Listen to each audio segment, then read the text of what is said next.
എൻ്റെ പ്രിയപ്പെട്ട ഹബീബിങ്ങളെ, എല്ലാവരും പുതിയ ഒരു വർഷത്തെ പ്രതീക്ഷയോടെ കാത്തിരിക്കുകയാണ്. കഴിഞ്ഞ വർഷങ്ങളിൽ നമുക്കൊരുപാട് സന്തോഷങ്ങളും പരിഭവങ്ങളും ദുഃഖങ്ങളുമായി നമ്മുടെ വർഷങ്ങൾ കഴിഞ്ഞുപോയി.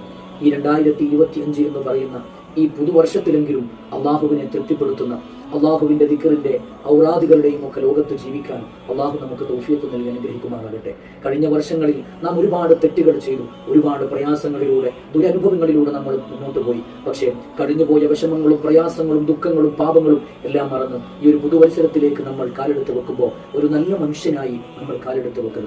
കഴിഞ്ഞുപോയ സകലമായ അപരാധങ്ങളും ചവറ്റുകൊട്ടയിലേക്ക് വലിച്ചെറിഞ്ഞ് അതിനെക്കുറിച്ച് ഓർത്ത് സങ്കടപ്പെടാതെ, പ്രയാസപ്പെടാതെ ഇനി വരാനിരിക്കുന്ന നല്ല നാളുകളെ കുറിച്ച് ചിന്തിക്കുക. അതിനുവേണ്ടി പടച്ച റബ്ബിനോട് പ്രാർത്ഥിക്കുക. അല്ലാഹുവിന്റെ പരിശുദ്ധ റസൂൽ സ്വല്ലല്ലാഹു അലൈഹി വസല്ലം തങ്ങളും മഹാന്മാരും പുതിയ വർഷം നമ്മളിലേക്ക് കടന്നു വരുമ്പോൾ ഒരു ദിക്ർ ചൊല്ലാൻ വേണ്ടി പറഞ്ഞിട്ടുണ്ട്. അല്ലാഹുവിന്റെ പരിശുദ്ധ റസൂൽ സ്വല്ലല്ലാഹു അലൈഹി വസല്ലം തങ്ങൾ പറഞ്ഞു, വർഷത്തിന്റെ അവസാനത്തിൽ ചൊല്ലേണ്ട ദിക്ർ